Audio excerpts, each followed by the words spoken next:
좀 있을 것 같고 예. 그렇지만 제가 좋아하는 주제입니다. 이런 거. 그렇습니까? 기대가 큽니다. 예. 먼저 그 가계부채 어쨌든 지난 홍사원의 경제쇼에서 지난번에도 한번 잠깐 얘기는 하셨지만은 가계부채가 한국 경제 뇌관이라는 얘기는 지금 너도나도 많이 합니다. 그런데 사실 저만 해도 아직 잘 와닿지는 않거든요. 아직 그게 터지지 않아서 그런 건지 몰라도 이게 진짜 터질까? 그게 왜 뇌관이 되는 거지? 우리 사회 가계부채가 뭐 어쨌든 부채 많으면 안 좋은 거긴 하지만 그게 뭐 뇌관까지 되겠어? 이렇게 생각하거든요. 어떻게 보십니까, 그거는? 근데 먼저 이제 그 홍 기자님은 그 이 방송 진행하면서도 예. 부동산 관련 주제를 굉장히 자주 다루셨죠. 제가 취재도 옛날에 많이 했었거든요. 하여간 뭐 근데 방송 이 하여간 주제들도 그렇지. 굉장히 많이 다루시죠. 예. 저는 우리나라에서요. 예. 이 부동산을 주제로 방송에서 이렇게 많이 다루는 나라가 다른 나라는 없습니다. 그래요?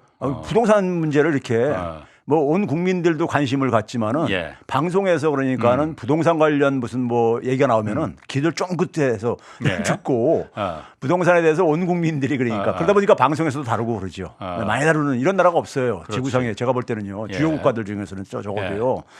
그런데 이제 그 제가 이제 이 지난 시간에 지난주 월요일이었었죠. 예. 출연한 게요. 예. 그때 이제 우리나라 이제 이 부동산 모래성, 부채 모래성이 이제 만들어졌다. 부동산 카르텔이 만들어졌다 하면서 거기서 이제 가계 부채가 하나의 이게 문제로 발전을 했다는 예. 얘기를 했는데 지난번에 이제 제가 얘기는 했죠. 우리나라 이제 일단 거시경제 지표로 볼 때 한 나라 경제 규모를 얘기하는 게 GDP잖아요. 예. GDP가 지난 한 27년, 예안이기 직전 1995년부터 지난해까지 한 8.5배가 올랐습니다. 한 1경 한 2천억 원, 2천조 정도 증가했어요. 예. 근데 GDP는 그 사이에 그러니까 한 1,725조 원뿐이 안 증가했어요. 예.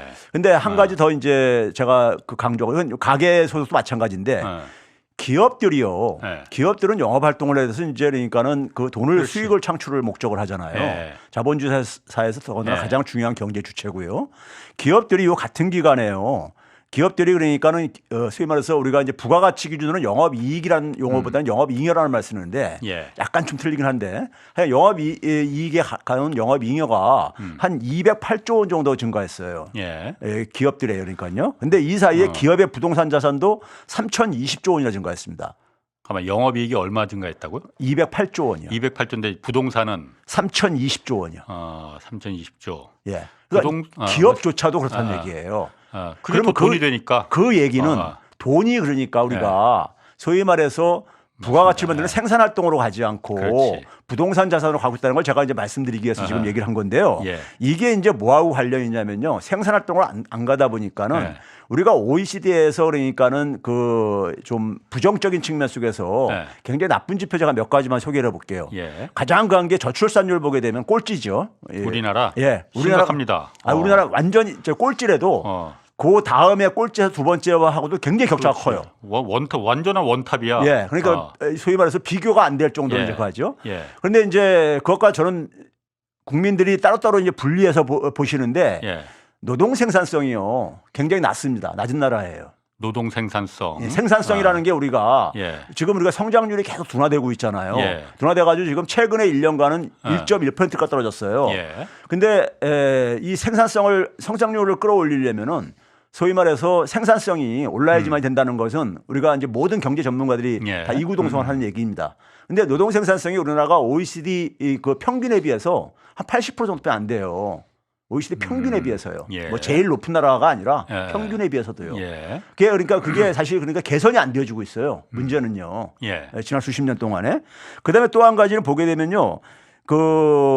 이 조세 부담률 같은 경우도 보게 되면 OECD에서 31위예요. OECD가 한 38개 국가 정도 되는 세금을 그만큼 안 낸다는 거예요. 안 내는 나라인 거죠. 안 내는 나라이고 앞에서도 이제 그러니까는 이 주식 양도세 얘기를 했지만은 그런 거고요.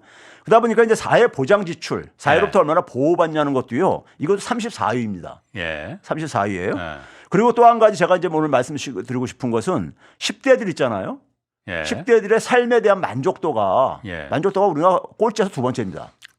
터키 다음으로. 첫 번째 아닌 게 다 첫 번째일 것 같은데. 우리 애들 보면 너무너무 불쌍해. 그러니까요. 이게 이제 교육 문제와 관련돼 있는 건데 그러면 이 모든 게 예. 이 모든 게 저는 이 부동산하고 예. 밀접하게 관련돼 있다는 걸 제가 지금 말씀드리고 싶어서 지금 이 얘기를 꺼낸 건데 이게 이제 그러니까 일반 국민들은 잘 연결이 안 될 거예요. 근데 아까 이제 노동 생산성 같은 경우는 돈이 그러니까 생산활동으로 안 가서 생기는 문제예요, 이게요. 돈이 생산활동으로 안 가고 소위 말해서 이제 그러니까 우리가 투기적인 소득을 추구하는데 돈이 가다 보니까는 생산성이 발전이 안 되는 거죠. 개인이든 기업이든. 예, 그렇죠. 가게든 기업이든 간에 국가 전체를 보더라도 어쨌든 간에 제가 통계 지표로 얘기를 했듯이요. 그다음에 이제 뭐냐면 우리나라 같은 경우 보게 되면 그런 상황 속에서 그러니까는 이 불평등이 굉장히 심합니다. 불평등이요. 그러니까 소득 불평등뿐만 아니라 자산 불평등은 더 심해요. 그렇죠. 자산 불평등 중에서 특히 뭐냐면 부동산 불평등이요. 부동산 자산 불평등 중심으로요. 그렇죠? 굉장히 구조화되고 있죠 지금. 예, 아니 그게 뭐 구조들이 오래됐는데 그래 그 속에서 그러니까는 우리 사회는 사실상 격차 사회입니다. 격차가 구조화됐어요. 소위 말해서 우리가 3대 격차하게 되면 대기업, 중소기업, 소득 격차, 종사자 간에 이거 뭐 상식적으로 누구나 다 이해하는 거고 그다음에 정규직, 비정규직. 그거 두 개보다 더 나쁜 게 소위 말해서 월급쟁이들하고 자영업자들 간의 소득 격차입니다. 자영업자와 월급쟁이들. 자영업자들 중에서도 굉장히 많이 버는 분들이 있고. 아니, 물론 그렇죠. 평균을 얘기하는 겁니다. 평균으로. 뭐 마찬가지로 임금 노동자도 월급자들도 많이 버는 사람 있잖아요. 근데 이제 평균으로 이제 우리가 비교를 해야 되니까는 1인당 이제니까 1인당으로 볼 때 어느 정도로 심각하냐면요. 이게 90년대 초만 하더라도 거의 같았어요. 자영업자와 임금 노동자들이 1인당 소득이요. 제가 이제 80년대 이제 대학 졸업할 때는요. 졸업할 때는 그 당시에 월급쟁이들의 로망 중에 하나가 자기 사업하는 거. 지금은 자영업이죠. 이거였었어요. 그 당시에는 사회 문제가 아니었었습니다. 자영업이요. 자영업이 사회 문제로 이렇게 부각되기 시작한 게 외환위기 이후에 이제 이게 본격적으로 이제 부상했었거든요. 근데 거의 같았던 소득이 비중이 거의 같았었는데 그러다가 이게 쭉 미끄러져 가지고 특히 외환위기부터 빨라져 가지고 문재인 정권 출범하기 바로 직전인 2016년에 40%가 무너집니다. 자영업자의. 그러니까 월급쟁이들의 이 소득 대비해서 자영업자의 소득이 40%도 안 돼요. 그 40% 그 선이 무너졌다 이거지 그러니까. 그렇죠. 자영업자의 소득이 월급쟁이 임금 노동자의 40%밖에 안 돼요? 이게 왜 그러냐면요. 자영업자 이건 한국은행 자료입니다. 한국은행 통계로 제가 다 얘기하는 거예요. 자영업자들의 1인당 소득을 평균 1인당 소득을 보게 되면요. 2011년도부터 지금 명목 개념으로 물가 고려 안 한 걸로 2011년도에 정점을 찍고 계속 하락해 왔어요. 지금까지요. 전체적으로 평균은 아니 그러니까 이 자영업자의 평균 소득이 명목 소득은 줄어들어 왔습니다. 실질로 물가 상승까지 고려하게 되면 2001년도부터 줄어왔어요. 이게 끔찍한 거죠. 늘어도 시원찮은데 줄어들어오니까. 그러니까 월급쟁이들은 조금씩이라도 늘었단 말이에요. 그러니까 격차가 갈수록 커진 거죠. 근데 우리나라 이 월급쟁이들은 그럼 여유가 있느냐? 그렇지 못하거든요. 대부분 월급쟁이들이 피부로 느끼듯이요. 그러니까 얼마나 자영업자들이 영세한 자영업자들이 많은가를 이제 얘기해 주는 거죠. 영세한 자영업자들이 많은가를 보여주는 거라 이거예요. 그래서 제가 이제 이거를 그 이제 통계적으로 제가 이렇게 쭉 살펴봤어요. 살펴봤는데 일단 그 제가 뉴스공장에서도 얘기했지만은 그 예를 들어서 이제 가계 부채가 증가하게 되면요 내수에 이제 타격을 입힙니다. 가계 소비에 이제 그러니까요. 가계 부채가 올라가면은 당연히 내가 빚을 많이 있으면은 지갑을 안 열게 되지. 그렇죠. 외식도 줄이고. 그러니까 원리금 상환이 부담이 늘어나는 거니까요. 그래서 제가 통계적으로 계산을 해봤더니만은 가계 부채가 한 GDP 대비로 10% 포인트가 증가할 때마다 가계 소비는 한 2.4% 포인트가 감소해요. 그러니까 지금 저 도표에 나오는 것처럼. 그렇죠. 가계 부채가 10% 올라갔을 때. 소비는 2.4% 포인트만큼 내려가더라. 생각보다 덜 내려가네. 아닙니다. 이거 2.4% 포인트 큰 겁니다. 그래요? 10% 가계부채 빚 늘어나면 소비도 10% 딱 줄일 것 같은데. 그러게 아니 예를 들면 가게들 대부분 가게들은 꼭 해야 되는 소비들을 하는 거거든요. 사실은요. 소득이 충분치가 않기 때문에 그러니까 그걸 줄이기가 쉽지 않죠. 그러니까 그다음에 이제 가계 소비가 줄어들게 되면요 어느 나라나 되게 GDP 대비 그러니까는 이제 산업화를 이룬 나라들은 GDP 대비 가계 소비 비중이 한 50% 넘습니다. 미국은 한 70% 되고요. 그러니까 내수 비중이 그렇죠. 내수 비중이요. 근데 그러다 보니까 가계 소비가 줄어들게 되면 당연히 성장률에 타격을 입히죠. 성장률 10% 줄어들면 성장률 3.9% 포인트가 줄어든다. 이거 그러니까 우리나라 얘기입니까? 아니면 우리나라 얘기입니다. 우리나라 얘기. 이게 언제부터냐면요. 1992년도부터 지난 30년간이에요. 예. 김영삼 정부 때부터 해가지고 그러니까 지난 30년간에 통계를 가지고 분기별 자료 가지고 계산을 해본 건데요. 그리고 그러다 보니까 이제 가계부채가 10%포인트가 증가하면 성장률이 떨어진다는 얘기는 소득들이 떨어진다는 얘기잖아요. 그렇지. 그러니까 가계 소득이 2.3%포인트가 소비랑 비슷하게 떨어져요. 그만큼. 예. 그런데 우리나라 같은 경우에는 사실 성장이라는 게 어쨌든 내수가 있을 수 있고 수출이 있죠. 수출이 있잖아요. 그런데 우리나라는 수출 주도 국가잖아요. 내수는 그렇게 일본이나 중국 같이 미국처럼 이렇게 내수보다는 우리는 인구도 사실 엄밀히 말하면 작은 것도 아닌데 인구가 그렇게 많지 않으니 내수는 포기라기보다는 좀 접어두고 수출 먼저 해서 거기서 좀 달러를 그 성장을 끌어오자. 이게 우리나라에서 대표적인 수출 주도형 국가잖아요. 그럼 이거 뭐 가계 소비가 우리나라 국가 경제에 그렇게 크게 막 그 영향을 미치겠냐? 수출이 잘 되지. 수출이 저거 하더라도 수출 주도를 한다 하더라도요. GDP 전체에서요. GDP 전체에서 그러니까 내수가 차지하는 비중보다는 작습니다. 수출이? 수출이 더 작아요. 우리나라도? 그러니까 예를 들어서 90년대 초만 하더라도요. 90년대 초만 하더라도 수출이 GDP에서 우리나라 국민 총소득 차지하는 비중이 한 25%뿐이 안 됐었어요. 근데 지금은 이제 그게 많이 올라가 가지고 한 50%까지 이렇게 온 정도예요. 온 건데 그러니까 이제 내수가 이제 그러니까 이게 취약해지다 보니까는 기업들이 국가도 마찬가지고 특히 외환위기 이후에는 더 이제 가계들이 타격을 받고 나니까는 수출로 이제 목을 매죠. 또 이제 외환위기를 겪으면서 이제 달러 확보가 굉장히 국가적인 명운이 달린 과제로 부상하면서요.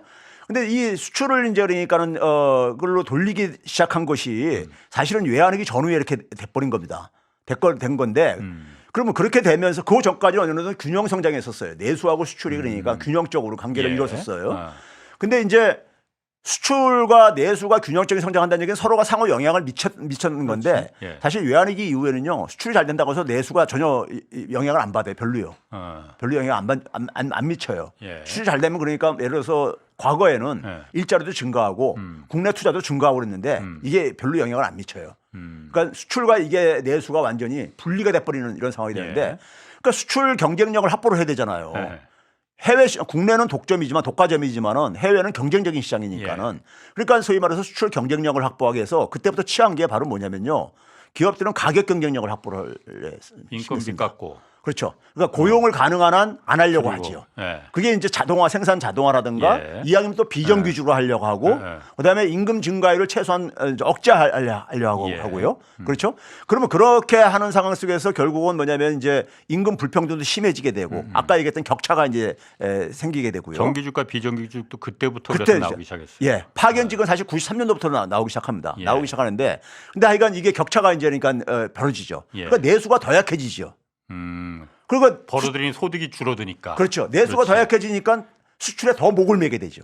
그렇겠네. 이 악순환고리가 만들어져요. 그러니까 IMF 때를 기점으로 해서 이게 임금 없는 성장, 고용 없는 성장을 갖다가 기업들이 추구하다 보니까 내수는 점점 더 나빠지고 그러니까 직장인들이 소득이 없어지니 그렇죠. 소비는 안 하니까 내수는 더 나빠지니까는 그럼 그냥 수출로 우린 가자. 먹고 살자. 그런데 이제 수출이라는 것은 다른 국가의 수입이거든요. 다른 국가의 수입을 결정하는 것은 수입도 소비 중에 하나거든요. 소비나 투자의 하나거든요. 다른 국가의 소득에 의해서 결정되어지는 거예요. 경제 상황에 따라서요. 그리고 다른 국가 세계 경제가 좋을 때는 수출이 잘 돼요. 우리나라요. 그렇죠. 우리나라 같은 나라나 독일 같은 나라들이요. 그런데 세계 경기를 우리가 컨트롤할 수는 없잖아요. 아무튼 그러니까 세계 경기가 나빠질 때 예를 들어서 미국 경기가 침체된다거나 하는데 세계 경기가 나빠지게 되면요. 그럼 수출이 타격을 받아요. 우리나라가요. 그럼 수출 타격 받으면은 내수는 굉장히 취약해졌는데 수출이 타격을 받으면은 우리가 선택할 수 있는 것이 뭐가 있겠습니까? 없다 이거죠. 없는데 아무것도 안 하고 뒷짐지고 있을 수는 없잖아요. 그러면 이제 결국 뭐냐면 내수는 국내에서 정책적으로 매니플레이션을 할 수가 있는 거예요. 근데 내수가 쓸 수 있는 돈은 없는데 그러니까 어떻게 하냐면 미래 소득을 가불 해서 쓰라고 이제 부추기죠. 그게 소위 말해서 빚내서 소비하게 하고 빚내서 집 사게 하는 이 정책으로 이어지는 거죠. 부채 주도 성장으로. 그렇죠. 부채 주도 성장으로 가게 된 거예요. 그래서 가계부채가 폭발적으로 증가하기 시작하는 겁니다. 아, 그래서 97년 IMF 이후부터 부채가 그래서 늘기 시작했다. 그렇죠. 그래서 특히 2000년부터 2002년 3년 동안에 김대중 정부 때 한 20% GDP 대비 20%포인트로 역대 정부에서 가장 많이 증가해요. 부채가. 개인들 가계부채가요. 그 일반 국민들은 기억이 잘 안 나는 문제일 텐데 그 당시에 카드 활성화 대책이라든가 지난 시간에 얘기했듯이요. 그다음에 이제 뭐냐면 부동산 경기 부양한다고 해가지고 당시에 막 그러니까 우리가 그 전까지는요 90년대까지만 하더라도 은행들이 대출을 할 수 없는 업종이 있었습니다. 소위 여신 제한 업종이라고 있었어요. 그러니까 왜 그러냐면 돈이 그러니까는 한정된 돈이 이걸 좀 생산적인 활동에 배분해야 된다 해가지고 소위 유락시설이라든가 유흥시설 이런 쪽에는 은행 대출 못하게 했던 시절이 있었습니다. 이것까지 풀어줘가지고 생긴 게 러브호텔이 그 당시에 굉장히 많이 번성을 했었죠. 러브호텔 같은 게 이게 부동산 경기, 건설 경기 활성화시키기 위해서. 그게 그러면서 가계부채가 폭발적으로 증가하기 시작합니다. 가계부채가. 근데 가계부채라는 것은 가계가 미래소득을 그러니까 일종의 그러니까 갑을 해서 땡겨서 쓴 거란 말이에요. 그러면 이거 미래에 자기의 일자리가 뒷받침되거나 좀 소득이 증가하면 괜찮아요. 그렇지. 같이 증가하면은. 근데 문제는 뭐냐면 가계부채가 증가하면은 가계소비랑 성장률을 떨어뜨리다 보니까는 이게 일자리도 이게 영향을 미치는 거죠. 영향을 미치는 거예요. 특히 뭐냐면 내수업종의 대표적인 게 자영업인데 자영업을 보게 되면요 가계 소비가 1%포인트 감소할 때 자영업자 지금 그 도표가 나오면은 가계 소비가 1%가 줄어들었다. 하면 그러면 이제 월급쟁이 소득 대비 자영업자의 소득의 비중이 3.6%포인트가 감소하더라고요. 굉장히 많이 감소하는 거죠. 이것도 한국은행 자료예요? 마찬가지죠. 다. 이렇게 줄어들다 자영업자가 전체 국민 가계 소비가 1%포인트 줄어들면은 자영업자들의 소득이 이거는 훨씬 더 많이 줄어드네. 하긴 숫자가 적으니까 더 그 자영업자들이 굉장히 경쟁적인 환경이거든요. 지금도 보게 되면 한 670만 정도 된다고요. OECD 기준 통계로요. 그러니까 그들이 그러니까는 왜 그러냐면은 일자리가 다른 일자리가 부족하다 보니까 자영업으로 이렇게 소위 말해서 산업 예비군인 거 자영업 예비군들이 굉장히 많은 거잖아요. 그러니까는 경쟁이 워낙 심한 데다가 소비까지 줄어들게 되면은 타격이 워낙 심할 수밖에 없는 거예요. 구조가요. 그러면 가계 소비가 1%나 가계 소득이 1%포인트 줄어들 때 자영업자의 그러니까 상대 소득이 한 4% 안팎씩 줄어들더라 이거예요. 줄어들어요. 결국은 뭐냐면 가계 부채 증가하고 자영업자의 상대 소득이 같이 움직여 반대로요. 10%포인트 가계소득 부채가 증가할 때 증가하면은 자영업자 상대소득은 9.5%포인트 감소하니까 내려가더라. 이거는 거의 똑같네. 그렇죠. 10% 9.5%가 비례하게. 그러니까 그러다 보니까는 이게 자영업자는 철저하게 내수 의존 업종이잖아요. 그렇죠. 내수 의존 업종이라고요. 내수가 계속 지난 30년간 약해져 오다 보니까는 일반 국민들이 그러니까 버는 소득이 많아야만이 어디 식당 가서 돼지고기라도 사 먹고 그럴 텐데 이게 똑같이 10% 가계부채가 늘어나서 지갑이 모자라면은 그게 돼지고기 식당집에 삼겹살집에 그대로 직격탄이 되더라. 제가 이제 좀 이렇게 활동을 하다 보니까는 사람들이 저한테 그런 얘기를 하는 경우가 있어요. 참 힘들다 보니까는 교수님 뭐 해서 먹고 살아야 돼요? 이런 얘기를 가끔 물어보시는 분들이 있어요. 심지어는 어떤 투자를 어떻게 해야 되는 이런 건 제가 대답을 못하고 할 능력도 없지만은 뭐 해 먹고 살아야 돼요? 이런 얘기를 해요. 그럼 제가 질문이 잘못됐다. 이런 얘기를 해요. 질문이 잘못됐습니다. 왜 그러냐면요. 우리가 소위 말해서 자영업은 되게 지역사회에서 그러니까 그 지역 상권을 이렇게 운영하고 있는 분들인데 지역 상권들 한번 이렇게 보세요. 어느 동네나 업종이 거의 비슷합니다. 예를 들어서 그러니까 먹는 거는 그러니까 치킨집이 가장 대표적으로 많고 피자집. 그다음에 일부 이제 고깃집 같은 게 좀 있을 수가 있고요.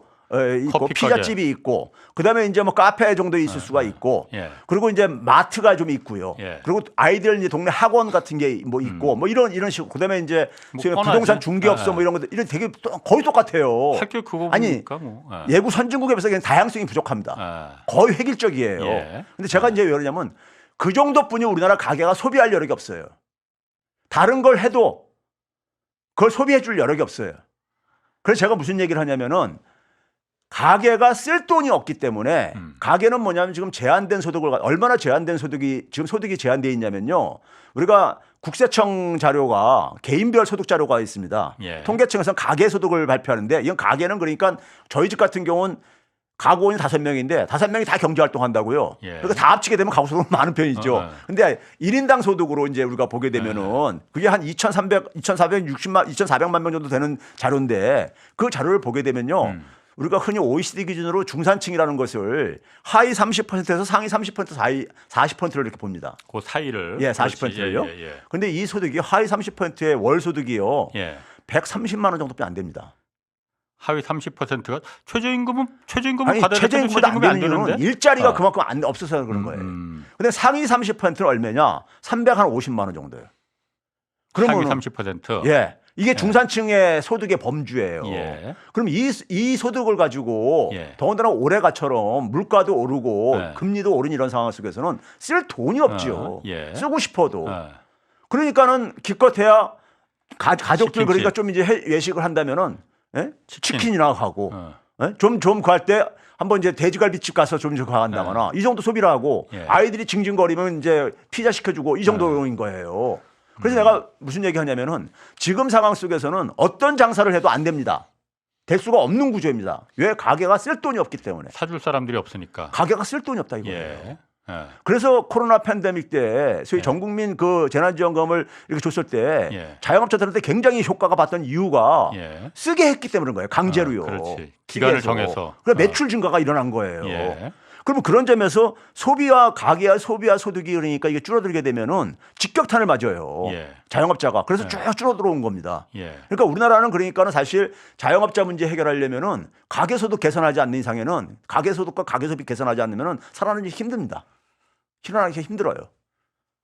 지금 말 들어보니까 그 논리가 딱 그거네. 그러니까 그 정확하네. 자영업자 지원 안만 하는 거 다른 거 소용없고 일반 국민들의 지갑을 좀 부풀려줘라. 근데 그 정부가 뭐 부풀려주지 부풀리는 방법은 제가 뒤에서 말씀을 오늘 드릴게요. 드리고요. 그다음에 또 한 가지가 뭐냐면요. 또 한 가지가 뭐냐면은 자영업자들의 이렇게 그 저희는 이제 그러니까는 그 이게 이제 앞에서 이제 저출산율을 얘기했잖아요. 그러니까 경제 성장률이 지금 둔화되고 일본의 1억 원이 10년 수준으로 지금 들어갔어요. 우리나라 성장률이요. 그리고 인구가 지금 그러니까 빠르게 줄어들고 있잖아요. 인구하고 성장이 줄어들게 되면요. 이게 부동산의 기반입니다. 사실은요. 부동산이라는 것은 기본적으로 수요가 인구 증가하고 소득이 증가해야지만 이게 뒷받침되는 거예요. 건강하게 해요. 그러니까 이게 부동산 시장이 지금 이게 제가 모래성이라고 하는 이유가 이게 굉장히 취약한 저거라 이거입니다. 부동산 시장이라는 것이요. 구조적으로요. 인구하고 소득이 같이 올라가서 부동산도 올라가면 그건 뭐 정상적인 건데. 정상적인 거죠. 정상적인 건데 지금 우리가 소득이 감소하고 인구가 감소하는 다 알고 있는 사실이잖아요. 근데 부동산 값만 올라가. 근데 이게 뭐하고 관련돼 있냐면은 가계부채가 밀접하게 관련돼 있는 게 경제학에서요. 경제학에서 출산율을 설명하는 가장 대표적인 개념이 뭐냐면요. 개념이 뭐냐면 결혼율입니다. 결혼율이 낮아지게 되면 출산율이 낮아진다 이렇게 얘기를 해요. 당연하지.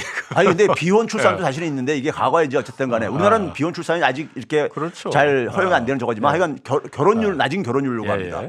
결혼율이 낮아지게 되거나 결혼을 늦게 하게 되면은 그만큼 이제 그 가임 저것도 떨어지게 되고 그런다 해가지고 결혼율로 설명을 해요. 경제학 교과서에 나오는 얘기입니다. 근데 결혼율이 낮아지는 가장 첫 번째 요인을요. 제가 얘기하는 건 경제적인 요인만 얘기하는 겁니다. 사회 문화적인 요인은 빼고요. 출산에 미치는. 그러니까 소위 가부장제적인 문화 뭐 이런 건 빼고 그러니까요. 경제적인 요인인데 경제적인 요인 가장 커다란 핵심적인 요인을 경제학에서 뭐라고 얘기하냐면요. 소득 격차로 얘기합니다. 소득 격차. 이게 뭐냐면은 쉽게 얘기해서 남성이 여성한테 이제 청혼을 하잖아요. 그럼 여성이 그 청혼을 받아들이는 기준을 자기 배우자가 될 사람의 그 기준을 그 내 배우자가 우리 사회에서 소득이 어느 정도 수준이냐, 상대적으로 어느 정도 수준이냐가 중요하지 절대적인 소득이 중요한 게 아니라 이런 비교를 하거든요. 사람들은요. 특히 우리 사회는 비교하기 굉장히 좋아하잖아요. 그러니까 자기가 그러니까 자존심들이 있고 그러니까는 그러니까 내가 적어도 어쨌든 간에 상위 10%는 돼야지. 한 상위 30%는 돼야지. 뭐 이런 기준을 자기 나름대로 간다 이거예요.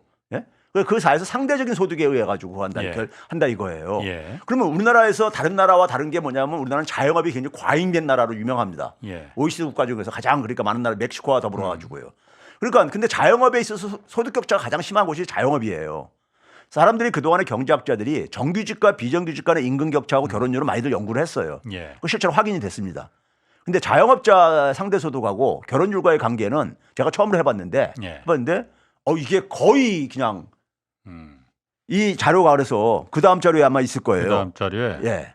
보시게 되면은 그 다음 자료가 이거죠.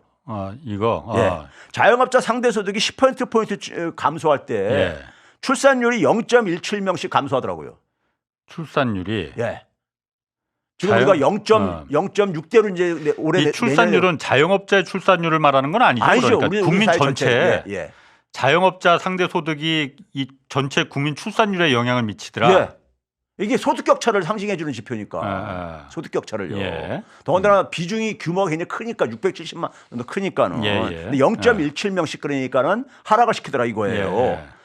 그러면 가계부채하고 출산율을 봐도 비슷해요. 그렇지. 이건 아까 자영업자 수도하고 이게 비슷하죠. 통계적으로요. 그러니까 결국은 뭐냐면 우리 사회가 그러니까 이 소득 출산율을 올리기 위해서 그동안에 굉장히 많은 그러니까 우리가 예산을 또 투입했잖아요. 100조 이상을 뭐 투입하고 막 그랬잖아요. 근데 별로 효과를 못 본 이유가 격차는 더 악화돼 가고 있거든요. 악화돼 가고 있거든요. 그러니까 사실 우리나라에서 그러니까는 이건 한국은에서 수한 건데 결혼율에 영향을 미치는 첫 번째 요인이 그러니까 임금 불평등이었었고요. 두 번째가 뭐냐면 주거 비용이었었습니다. 주거 비용. 이거 부동산 문제죠. 부동산 문제요. 집을 그러니까 전세 얻는 것도 그러니까 수억 원씩 하고 그러니까 서울 수도권 같은 경우는요. 그렇죠? 그리고 세 번째가 뭐냐면요. 자녀의 교육 비용이에요. 이 자녀의 교육 비용을 제가 앞에 소개한 이유가 OECD에서 우리나라 10대가 제일 행복을 못 느낀다고 했던 것이 이게 그러니까 우리나라 같은 경우 경제 활동이 활력이 떨어지고 투기적인 이런 활동만 그러니까 이게 그냥 30년 동안 이게 굴러가다 보니까는 교육이라는 것도 마찬가지로 어떤 자극이 없는 거예요. 교육이라는 것도. 그러니까 생산성도 그러니까 안 오르고 앉아 있는 거고요. 노동 생산성도 그러니까요. 혁신이 안 일어나는 거죠. 소위 말해서 사회적으로요. 그리고 성장률도 계속 떨어지는 것이고 정권 바뀔 때마다 이거 계속 떨어지는 이유가 그거거든요. 그러면 우리가 그러니까 기본적으로 그러니까는 오늘 보여준 제가 통계 지표를 통해서 봤을 때는 자영업 대책 나오려면은 가계소득과 가계소비가 강화시키는 것이 가장 직접적인 효과가 크다는 거 하나. 두 번째는 뭐냐면 출산 대책 가려면은 소득 격차 해소하라 이거예요. 소득 격차. 소득 격차예요. 그러니까 임금 불평등 문제 해소를 하게 되면은 상당히 경제적인 측면만 볼 때는 해소가 된다는 것을 이 통계적인 결론이 보여주는 것이죠. 통계적인 연구 결과가요. 그런 점에서 이제 그러니까 우리 사회가 그동안에 그러니까 사실은 그동안 쫙 써왔던 정책들을 보게 되면 보수 정권이든 민주당 정권이든 간에 사실 소득 격차 해소에는 실패했거든요. 지난 30년 동안에. 더 악화되어 왔었으니까. 계속 뭐 어떤 정권이든 진보든 보수든 계속 그 소득 격차는 구조화되고 점점 악화되었습니다. 악화되었죠. 거기다가 뭐냐면 자산과 소득 간의 비대칭은 더 커지고요. 근데 우리가 경제학 책에서요. 자산이라는 것은 적어도 저희가 대학 다닐 때 저희가 사회생활 할 때만 하더라도 자산이라는 건 어떻게 돼 있냐면요. 우리가 소득 활동을 누구나가 하잖아요. 소득을 벌어들이게 되면 그 소득 중에서 아껴서 쓰고 소비를 하고 남는 게 저축이잖아요.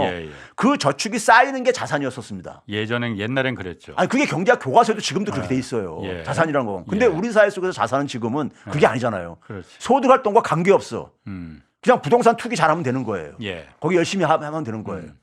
그러니까 근데 그 자산이 그러니까 굉장히 폭발적으로 증가하다 보니까 사람들이 땀 흘려 일하고 싶은 의욕도 없어지죠. 그렇죠. 이거 해봤자 의미 없다. 몇만 원 버는데 가는데 이건 잘하게 되면 그냥 그러니까는 뭐 1,000만 원 몇 억도 벌 수 있는 기회가 열리니까는 사람들이 그러니까는 일할 의욕도 안 생기죠. 의욕도 안 생기고 거기다가 그러니까 이제 많은 사람들이 소득과 자산이 다 이게 소득이 취약하다 보니까는 소비가 안 일어나죠. 내수가. 그러면서 경제가 그러니까 이거 보게 되면 꼭 연못가에 고여 있는 고인물처럼 썩어 들어가는 이렇게 돼버린 거예요. 우리 사회가요. 된 겁니다. 그럼 여기에서 지금 우리가 적어도 경제적인 측면만 보게 되면은 제가 볼 때는 이 불평등을 해소하지 않으면은 대한민국은 그러니까 결국은 경제는 그러니까 붕괴되는 방향으로 갈 수밖에 없다고 저는 보고 있는 거예요. 자, 그러니까 물 한 잔 드시고 그러니까 그 부분은 저도 100% 공감합니다. 이걸 그러니까 통계적으로 확인한 것뿐이에요. 그러니까 그 격차와 불평등을 해소하지 않으면 저출산 문제도 마찬가지고 이 사회 지속성이 얼마나 정말 버티겠느냐. 정말 옛날 같았으면 밀란이 일어나서 한번 다 뒤집어졌겠지만 지금은 사회는 그런 사회는 아니니까. 그렇지만 다른 방면으로 분명히 다 같이 망해보고 다시 시작하자 이런 심리들 분명히 있을 거란 말이에요. 자, 그러면 그걸 갖다 그러면 어떻게 하겠느냐. 불평등과 격차라는 게 예. 아까 좋은 말씀하셨어요. 그러니까 예. 제가 어렸을 때만 해도 직장 생활할 때만 해도 월급 받아서 저금해서 은행에서 높은 그때는 이자도 높았으니까 그렇죠. 지금은 예. 뭐 2, 3% 이거지 그때는 막 은행 이자도 10%도 넘었었으니까 실제로 그렇게 해서 재산을 불리고 그랬었잖아요. 지금은 그게 구조적으로 불가능하잖아요. 우리나라만 그렇게 한다고 해서 되는 것도 아니고 미국도 그렇게 안 하고 일본도 그렇고 중국도 그렇고 전 세계가 다 저금리로다가 돈을 버는 게 훨씬 더 쉬워. 괜히 땀 흘려서 일할 필요 없어. 한 방이면 평생 벌 걸 한 달 만에 벌 수 있어. 이런 기조가 누구나 다 실제로 그렇게 되고 있는 걸 다 보고 있고 그런데 그게 어떻게 그럼 가능하냐 이거지. 이걸 뒤바꿀 수가 어떻게 있느냐 이거죠. 자, 근데 우리가 우리나라하고 다른 나라하고 제가 이렇게 유심히 이렇게 비교를 해보게 돼요. 가계부채가 높은 나라가 우리나라만 있는 게 아니라 소위 잘 사는 나라 중에서도 OECD 국가 중에서도 소위 말해서 호주라든가 캐나다라든가 스위스라든가 이런 나라도 GDP 대비 100%가 넘어요. 그렇지. GDP 대비 100%가 넘어요. 가계부채가요. 100% 넘는 나라가 네 나라가 있습니다. 네 나라가요. 잘 산 나라가. 그런데 이제 이 나머지 세 나라하고 대한민국하고 차이가 뭔가를 이렇게 봤을 때 아까 모두에 제가 OECD 지표 몇 가지 소개했잖아요. 그런 게 큰 차이가 있어요. 그들 나라들은 대개 그 지표들이 앞부분에 이렇게 배치되어 있는 나라들인데 출산율도 우리처럼 그러니까 이렇게 가지 않고 근데 특히 제가 주목하는 건 뭐냐면 사회보장 지출이 우리보다 높지요. 높아요. 그러니까 빚 많이 얻었다 하더라도 그렇죠. 사회가 보장해 주는 게 있으니 그래서 여기서 이제 국민들이 이게 경제학자들 책임인데 사회보장 지출이라는 게 결국 뭐냐면요. 사람들의 소득이라는 것은 우리나라 사람들은 내가 시장에 참여해가지고 경제활동에서 벌어들이는 소득만이 이렇게 자기 소득으로 생각하는데 사회소득이라는 게 있어요. 사회소득. 그게 사회보장인 거야. 사회보장. 정부로부터 지원받는 게. 그러니까 예를 든다면 사회보장 소득이라는 게 어떤 걸 말하는 거예요? 그러니까 예를 들어서 우리가 자녀가 있으면요. 8세 미만까지 한 달에 10만 원씩 지금 받습니다. 그렇죠? 정부가 돈을 받는 것들이 있잖아요. 기초소득 뭐 이런 거. 그렇죠. 그런 것도 받는 것도 있고 정부가 이전하는 거죠. 소득을요. 그러니까요. 가게들한테요. 그런 게 이제 소위 말해서 사회소득이고 사회보장, 사회복지와 관련된 부분들이잖아요. 근데 이게 우리나라가 꼴찌에서 그러니까 서너번째뿐이 될 정도로 우리는 굉장히 낮은 나라란 말이에요. 그게 왜 그러냐면은 조세 부담률이 낮은 거와 관련돼 있고 국민 부담률이 낮은 거와 관련돼 있는 건데요. 국민 부담률은 조세 플러스 뭐냐면 사회 보장성 지출을 이제 합하는 거죠. 그게 GDP에 차지하는 비중인데 둘 다 낮습니다. 낮는데 그러니까 사회 소득하고 개인 소득이라는 게 있는 거예요. 제가 이제 학생들을 가르칠 때 제일 1학년 처음 들어오면 처음 얘기하는 게 뭐냐면 인간은 사회적 동물입니다. 다들 동의하죠. 사회적 동물이라는 건 왜 우리가 그런 것을 선택했을까요? 내가 그래요. 그럼 뭐냐면 생존에 유리하기 때문에 한 것이다. 혼자 사는 것보다 함께 사는 게. 그럼 사회적 동물로 선택하면서 생긴 게 바로 뭐냐면은 대부분의 주요한 활동은 사회적 활동이 돼버립니다. 그 대부분의 주요한 활동 중에 대표적인 게 바로 뭐냐면 생산 활동인 거예요. 인간은 자기가 필요한 걸 스스로 만들어내야 되는 거니까요. 그 함께 우리가 일정 기간 동안에 1분기면 1분기, 1년이면 1년 동안 만들어내는 사회적 생산액이요. 그게 GDP 개념입니다. GDP 개념. 이걸 우리는 극대화시키려고 노력을 하고 있는 거죠. 그렇죠? 그러면 그거를 딱 이렇게 사회적 생산액을 만들어냈을 때 만들어낸 다음에 제일 먼저 하는 게 뭔지 아세요? 그다음에 이제 생산을 했으니까 두 번째 배분을 합니다. 당연히 배분하기 위해서 간 거니까요. 배분하는데 제일 먼저 떼어내는 게 사회소득목을 떼어냅니다. 월급쟁이 생활 하셨으니까 월급 받을 때 세금이라든가 각종 그러니까는 사회보장성 기금들 이런 거 떼고 보험료 떼고 들어왔잖아요. 원천 징수하지. 그러니까 손에 만져보지도 못하고 그러잖아요. 그게 바로 뭡니까? 정부로 들어가는 사회 몫으로 가는 거잖아요. 그건 당연한 거라고 저는 생각했는데. 근데 그게 사회 소득의 부분이라 이거예요. 그게 사회 소득을 위해서 내가 그만큼 버니 사회를 위해서 기여를 해야 된다라는. 아니 사회를 구성하고 살다 보니까는 사회를 구성하고 살다 보니까는 기본적으로 사회 운영에 필요한 돈들이 있잖아요. 자금들이요. 그걸 떼어내는 거라고요. 나머지를 뭐냐면 우리가 자신의 소득이라. 기여도에 따라서 노동, 자본, 능력 이런 기여도에 따라서 배분되는 거예요. 시장에서요. 배분되는 건데 이 사회소득의 가장 첫 번째가 뭐라고 보냐면요. 과거 그러니까 한 200년 전에 이 서구의 사상가들은 학자들은요. 이거 자연스럽게 이걸 표현했는데 뭐라고 했냐면요. 제일 먼저 할 게 국방이나 치안이 아닙니다. 국방 치안보다 더 우선적인 게 있어요. 그게 뭐냐면은 내가 그 사회적 생산력을 만드는데 나도 기여를 했잖아요. 참여를 해가지고요. 예. 그러니까 당연히 배분받을 최소한의 몫을 배분받을 권리가 있다고 봤어요. 그래서 사회 구성원 모두에 그러니까 이 화면에 이게 지금 나왔네요. 이게 이제 존 스튜어트 밀이라는 사상가 있잖아요. 자유론. 영국의 철학자. 이게 보수주의 사상가잖아요. 이 사람은 정부 개입도 굉장히 부정적으로 봤던 사람입니다. 밀이 보수주의 철학자였어요. 보수의 뿌리입니다. 뿌리이고 정부 개입도 굉장히 부정적으로 봤고 세금도 굉장히 부정적으로 본 사람이에요. 근데 이 사람이 무슨 얘기를 하냐면요. 여기 제가 이걸 그대로 보여드린 거는 출처를 그대로 제가 여러분들에게 입증하기 위해서 제가 이렇게 가져간 건데 원문을 이 사람이 여기에 뭐라고 하냐면 공동체의 모든 구성원들의 생계에 필요한 최소한의 소득을 먼저 떼어내라 이렇게 돼 있어요. 공동체에 공동체 구성원의 모든 구성원에게 구성원들의 생존에 필요한 최소 소득이라는 게 있잖아요. 그거를 먼저 떼어내라. 그 생산하기위해서. 근데 거기에 뭐냐면 거기 웨더 오와 이렇게 나오듯이 노동 능력이 있든 없든 관계없이 이렇게 돼 있어요. 근데 이 얘기는 그러고 나서 그 나머지 생산액 그다음에 이제 나머지 생산액은 아까 제가 앞에서 얘기했듯이 자기가 기여도 노동 능력, 자본 능력 이거에 따라서 배분한다 이렇게 돼 있어요. 근데 여기 이분이 이 책에서 여러 군데서 얘기하는 것 중에 또 하나가 뭐냐면은 젊고 건강한 사람이 신체 건강한데 굉장히 빈곤해. 빈곤한 사람들한테 그러니까 우리가 되게 뭐냐면은 과거에는 그 이전에는 자본주의 이전에는 수도원에서 되게 이렇게 기부해주고 뭐 이 자선 활동으로 이렇게 구호를 하고 있단 말이에요. 근데 구호를 그런 식으로 하지 말고 앞에서 얘기했듯이 생존에 필요한 최소 소득의 확실성을 법률에 의해서 보장해야 된다. 이 얘기가 그 밑에 나와 있는 얘기입니다. 밑에 박스에 있는 게. 그러니까 이게 이 사람만의 얘기가 아니라 그 당시의 사상가들은 공통적으로 갖고 있었던 이유가 뭐냐면은 내가 사회에 그러니까 함께 생산 활동을 했어요. 그럼 난 최소한 그러니까 살 수 있을 정도의 그러니까 소득은 배분받아야 되는 것을 당연스럽게 자연스럽게 생각한 거예요. 그게 보장 안 된다면은 내가 못하러 사회 속에 살아가냐 이거지. 혼자 살지 그냥. 예? 그리고 남는 것들을 그다음에 외적의 침입으로부터 막기 위해서 국방이라든가 치안이라든가 재산을 여기에 이제 배분하는 것이고요. 우선순위도 그렇게 돼 있습니다. 그렇게 돼 있어요. 그러니까 그게 사회소득이라는 게 있는데 우리는 사회소득 개념이 굉장히 취약하죠. 우리 사회 같은 경우는요. 네? 취약하다 이거예요. 그게 바로 오늘날 우리가 표현되지는 그러니까 사회보장, 저 복지 이런 건데 이거는 복지도 아니고요. 이 사람이 하는 게 뭐냐? 이건 기본적인 권리인 거예요. 국민들의요. 최소한의 굶어 죽지 않을 정도로 그러니까 보장받을 소득을 보장받는 거는요. 그러니까 그런 사회 소득이 우리가 부족하다고 아까 말씀하신 대로 다른 가계 부채가 GDP 대비해서 100% 넘는 나라가 우리나라뿐만 아니라 다른 나라도 아까 4개의 나라 있는데 거기는 사회 소득이 그 대신 탄탄하다. 그렇기 때문에 별 걱정 없다라는 거잖아요. 근데 우리나라도 어쨌든 그런 사회 소득 중에 하나가 국가가 그게 뭐 사회 소득인지 모르겠지만 최저임금도 그런 일종의 안전장치로 마련해 놓는 거잖아요. 그래서 한때 이제 지난 정부에서도 그렇고 최저임금 이제 계속 이 소득주도 성장해갖고 올리자 막 했었잖아요. 그런 것도 일종의 우리도 어쨌든 그런 노력은 했던 거 아닌가. 자, 그 얘기 잘하셨는데요.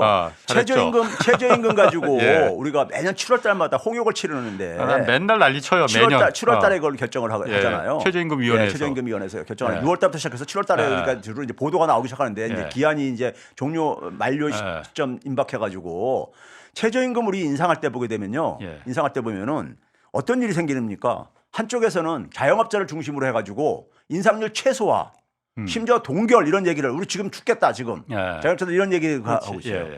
경총이나 이런 데서는 그러니까 뒤에 숨어가지고 그들 내서가지고 그런 식으로 이제 그걸 하고 있죠. 그다음에 이제 뭐냐면은 반면에 이제 노조 쪽에서는 노조 쪽이나 이제 그러니까 뭐 아르바이트하는 이런 쪽에서는 지금 현재 시간당 지금 9,620원인가 이거 가지고 점심 한 끼 먹기도 쉽지 않다. 뭐 이런 식의 이제 그러니까 얘기들이 막 이제 오가잖아요. 그러면서 항상 사용자 입장에서 그때마다 하는 얘기가 있습니다. 뭐냐 얘기냐면 우리나라가 최저임금 수준이 OECD 국가에서 평균 이상이다. 이런 얘기를 해요. 사실입니다. 수치상으로는요. 그냥 구매력 따지지 않고 그냥 이렇게 환산했을 때. 그러면 그게 왜 그러냐면요. 왜 그러냐면은 우리나라는 사회소득이 사람들이 없으니까. 그러니까 최저임금이라는 건 바로 뭐냐면 생계에 필요한 최소한의 소득인 거예요. ILO 국제노동기구에서 그렇게 규정했듯이. 근데 우리나라는 뭐냐면은 사회소득이 적다 보니까는 그 시장임금, 소위 시장임금의 가장 하한 선인 최저임금에 절대적으로 의존할 수밖에 없어요. 그러니까 거기에 우리가 목을 매니까는 그걸 끌어올릴 수밖에 없는 거예요. 사회소득이 적으니까. 그거 가지고 먹고 살기 힘들다 이거죠. 법원에서 인정한 그러니까는 최저 생계소득이 안 나오니까요.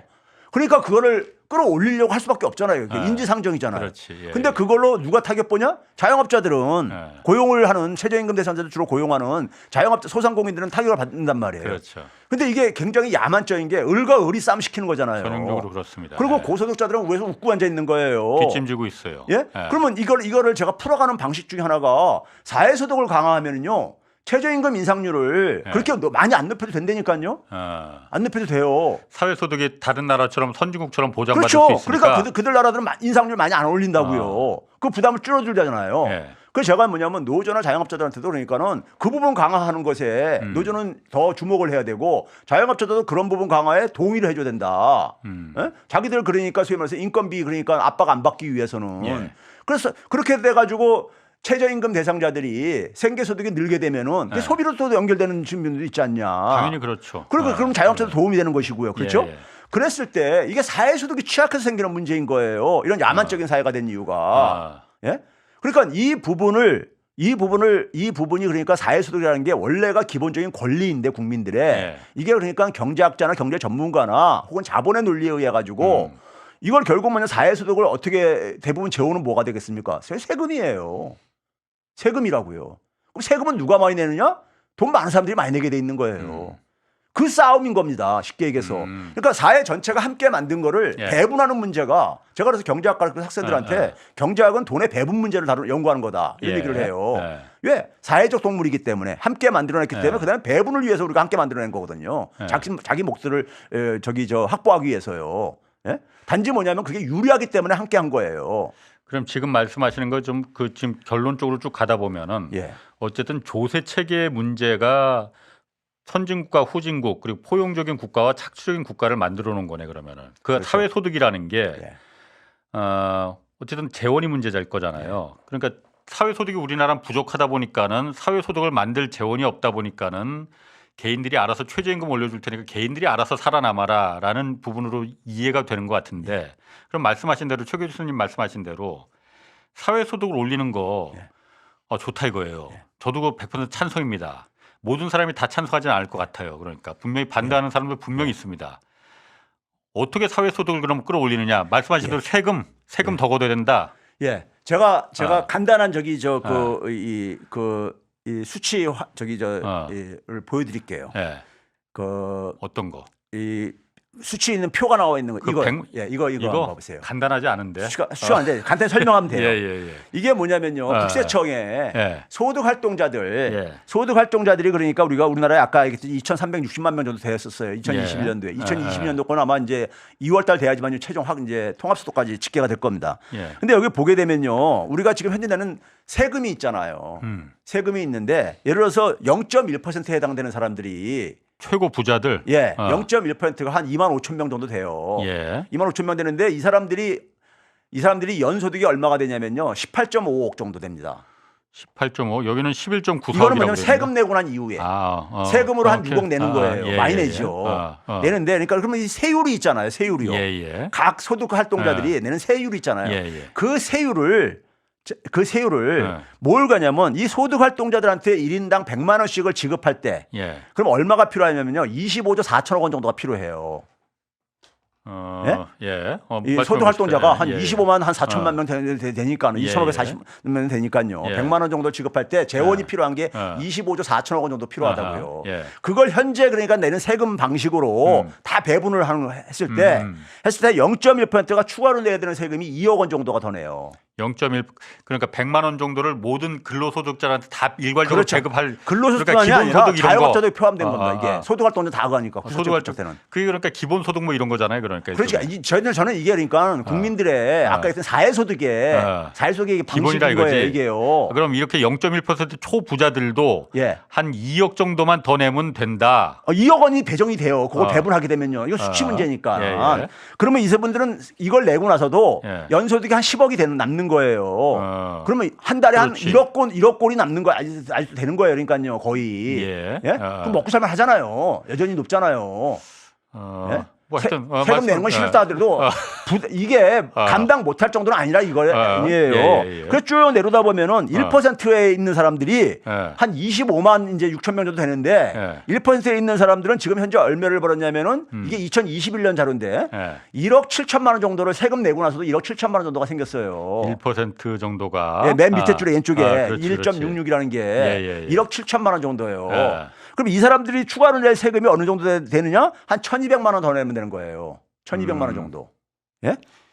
1억 6천만 원 버는 1억 7천만 원이 되는데 1억 1,200만 원 정도만 더 내 세금으로 부담하면은 전체 국민들이 다 100만 원씩 그러니까 그 임금 소득 생활자들이 한 100만 원씩을 받을 수 있다. 물론 나도 받을 수 있고 그러니까 모든 그렇죠. 사람들이 낸 사람도. 그렇죠. 그래가지고 쭉 보게 되면 오른쪽으로 오게 되면요. 오른쪽으로 오게 되면 상위 16%까지가 좀 내는 부담이 상위 16%는 2만 원 정도 더 넣으면 되는 거예요. 상위 16%가 6,052만 원 정도 소득을 세금 내고 지금 버는 사람들이에요. 여기까지는 그러니까 좀 그 내긴 내야 되는 것만 그러니까. 그렇죠. 근데 이 사람들은 이제 소위 말하는 우리 사회 중산층들이죠. 6천만 원 정도 되면요. 근데 2만 원, 그때 고위에가 10만 원 정도인데 이거 큰 부담 없잖아요, 솔직히요. 우리가 뭐 정치 후원금으로도 이 정도 보내고 그러니까는. 근데 그 밑에 17%부터 100%는 한 83%는 받는 거예요. 받기 시작하는 거예요. 받기 시작하는데 제가 주목하는 건 뭐냐면 50% 정도 되게 되면요. 받는 돈이 90만 원이 넘어집니다. 50% 이하는요. 50% 되면은 91만 원을 받게 되네. 그러니까. 그 밑으로 보면 쭉 해서 100만 원까지 이제 되는 거예요. 내는 세금이 별로 없다 보니까는. 그렇죠? 그러면은 우리가 아까 최저임금 얘기했잖아요. 최저임금이 지금 우리가 9,620원이거든요, 올해요. 이게 그러니까 380원을 더 올리면 만 원이 되는 거예요. 이 만 원을 그러니까는 그 올려줬을 때 필요한 재원이 한 사람당 얼마가 필요하냐면요. 1년에 아니 한 달에 95만 원입니다. 딱 나오는 게 95만 원이에요. 그럼 만 원이 되죠. 만 원.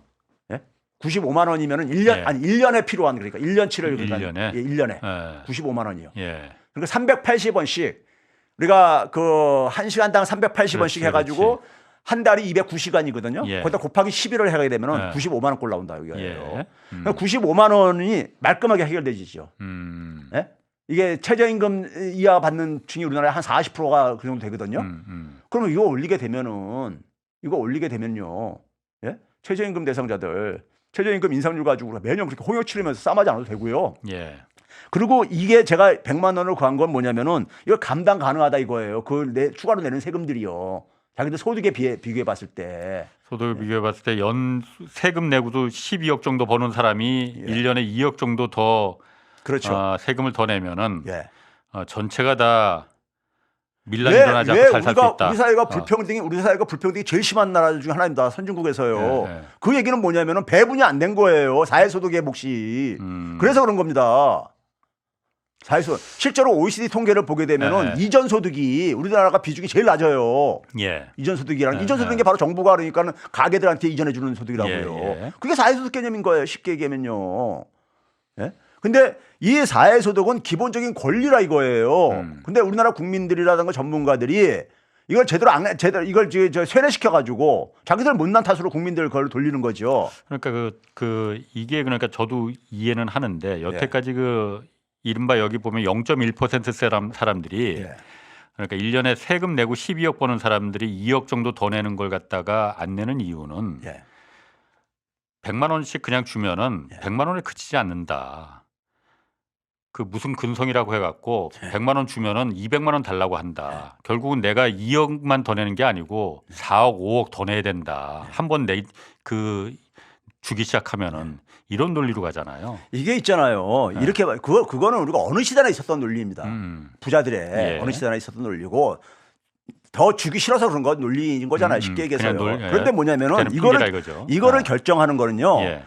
이게 영국이란 나라가 19세기를 대영 제국 만든 이유가 있어요. 소위 말해서 이 기술 혁신이 일어나려면은 사회 혁신이 먼저 일어납니다. 역사가들이 볼 때는요. 그 대표적인 사회 혁신 중에 하나가 뭐냐면 민주주의하고 시장 경제라는 걸 만든 거예요. 근데 시장은 돈의 힘이 지배하는 겁니다. 철저하게요. 공정한 데가 아니에요. 근데 이 문제를 조정하기 위해서 정치 영역에서 1인 1표가 작용하는 민주주의를 이거를 견제와 균형을 이루도록 만든 거예요. 그럼 우리가 그래서 박근혜 정부 때 소위 기초연금 도입했잖아요. 그때 어떻게 했습니까? 그걸 공약으로 내세웠잖아요. 그리고 국민들이 지지해서 당선돼가지고 그걸 실행을 한 거잖아요. 그럼 마찬가지입니다. 우리가 세율이나 이런 거 누가 결정합니까요? 어떤 걸 정할 때 그 선출 권력이 정하는 겁니다. 예. 그럼 84%가 지지할 수 있는 거잖아요. 이거는요. 84%가 반대할 이유가 없는 정책이라고요. 예? 그럼 이거 지지하게 되면 선출 권력들은 이거를 그러니까는 제도화하면 되는 거예요. 그 지지 세력을 등에 업고. 그러니까 84%가 지지하는 거를 예? 이거를 왜 추진 안 하냐고요. 예? 그게 민주주의 원리잖아요. 예. 이게 그러니까 시장 경제가 만들어낸 불평등의 폐해를 완화시킬 수 있잖아요. 그 제가 이거를 가지고 이건 개인 소득에 대한 것이고 예. 개인 소득이 가장 취약합니다. 예. 법인 소득세는 더 집중돼 있어요. 그렇지. 그리고 예. 토지 불평등, 부동산 불평등 더 심하고요. 예. 이거를 보니까 제가 쉽게 거기는 100만 원씩 쉽게 해도 큰 부담이 없어요. 똑같은 방식으로 했을 때. 예. 그래서 보니까 우리나라 세대당 혹은 소득활동자 1인당 300에서 한 400만 원씩을 재원을 마련할 수 있는 거 쉽게 해요. 예. 그리고 그걸 가지고 84%에서 90%가 다 지지할 수 있는 거예요. 혜택을 보니까 이걸 하게 되면 이거는 걷어가지고 바로 돌려줘야 되는 거예요. 걷자마자. 왜 그러냐면 경제 관료들이 여기에 지네들이 배분하게 되면은 이건 월권일 뿐만 아니라 국민들한테 또 국민들은 그러면 이거에 대한 정책적인 효과를 못 느끼고 그러기 때문에 다른 방식으로 가게 되면요. 거둔 다음에 바로 돌려줘야 되는 거예요. 돌려주고 그래서 경제 관료의 개입을 최소화해버릴 수가 있고요. 그럼 경제 관료들이 굉장히 싫어할 것 같은데. 싫어하죠. 당연히요. 싫어하는데 지금 그들이 권한이 너무 비대한 거잖아요. 그러니까 이렇게 했을 때 이게 그러니까 이게 좋은 게 뭐냐면요. 정권이 바뀌어서 이것을 원상으로 돌려놓는 것이 어려워집니다. 왜? 매년 300~400만 원씩 들어오던 게 갑자기 없어지게 되면은 기분 나쁘죠. 그러니까 한번 시작하는 게 어려워서 그렇지 한 번 그렇죠. 하면은 된다 이거죠. 300~400이라는 것이 있잖아요. 지금 가게들한테 얼마나 큰 돈이냐는지를 그건 당연히 큰 돈. 아니 우리 코로나 팬데믹 때 그 당시 가구당 100만 원 준 거 가지고도 큰 거 했었잖아요. 근데 지금 우리가 한 달 1년에 월급이 얼마나 오릅니까? 기껏해야. 한 달에 한 번 10만 원 안팎 이 정도 안 오르잖아요. 대부분 월급쟁이들이요. 제가 지금 그 얘기를 하니까는 옛날에 제가 그 얘기를 들은 것 같아요. 옛날에 포드 자동차가 1900년대 초에 임금을 확 올렸죠. 임금을 갖다가 그 당시에는 한 달에 임금이 그 포드 자동차 노동자 임금이 한 $2 뭐 얼마 됐었대. GM도 있었고 제네럴 그렇죠. 모터스도 있고 그런데 포드 자동차 갑자기 헨리 포드가 이걸 $5로 올려버렸다는 맞습니다. 거야. 자기네 포드 자동차 공장을. 그랬더니 그때 뉴욕 타임즈나 막 이 언론들이 포드 저거 드디어 미쳤다라고 했는데 포드 자동차가 착한 기업인이라서 그렇게 올린 게 아니고 그렇죠. 올려버렸더니 포드 자동차의 노동자들이 자기네들이 만드는 포드 자동차를 살 만한 여력이 생기더라는 거야. 포드 회장이 그래서 당시 헨리 포드가 유명한 얘기했잖아요. 이 사람들은 노동자들은 우리의 고객들이다. 그렇지. 그렇기 때문에 이건 결국 우리 기업을 위해서도 좋은 것이다 이렇게 했거든요. 그래서 미국이 대공황이 일어나기 전에 엄청 불평등했었습니다. 그러다가 공황이 터진 거예요. 공황이 터지고 사회가 붕괴된 거잖아요. 다 같이 망했지. 그러고 나서 뭐냐면 소위 현대적인 미국식 그러니까 소위 사회복지제도를 시스템을 구축한 거 아닙니까? 최저임금제도 도입을 하고 근로시간도 8시간 근로제로 그하고 소셜 시큐리티 제도도 도입하고 각종 이런 걸 도입하잖아요. 그래서 미국이 다시 그러니까 살아나기 시작한 거 아닙니까? 알겠습니다. 이게 어쨌든 한 번으로 끝날 주제는 아닌 것 같고 사실 많은 분들이 이렇게 좋아할 만한 주제는 아니에요. 그런데 저희는 해야 됩니다. 다른 방송에서는 안 하더라도 저희는 해야 됩니다. 아니, 국민들이 알아야 되는 거예요. 자기 권리라는 것을. 이걸 제가 이제 토지 쪽으로 하게 되면 더 재밌습니다. 그러니까 그거는 다음 시간에 2부에서 하시고 저희들이 이게 시청자분들이 그렇게 좋아하지 않는 주제를 하더라도 지금도 보니까 그렇게 많이 동접자 수가 그렇게 많지는 않아. 저 월 뜯어가게 생겼어. 그런데 뜯어갈 때 들어가더라도 저희는 이거 해야 됩니다. 왜냐? 민주적 자본주의를 저희라도 외쳐야 되니까. 타이틀 딱 되길래. 그러니까 그래서 2부에서 그런 부분 아까 말씀하신 토지에 대한 문제 그런 얘기 해주시고 오늘 좋은 얘기 정말 제가 가슴속으로 잘 들었습니다. 감사합니다. 최백은 교수였습니다. 고맙습니다. 네, 감사합니다.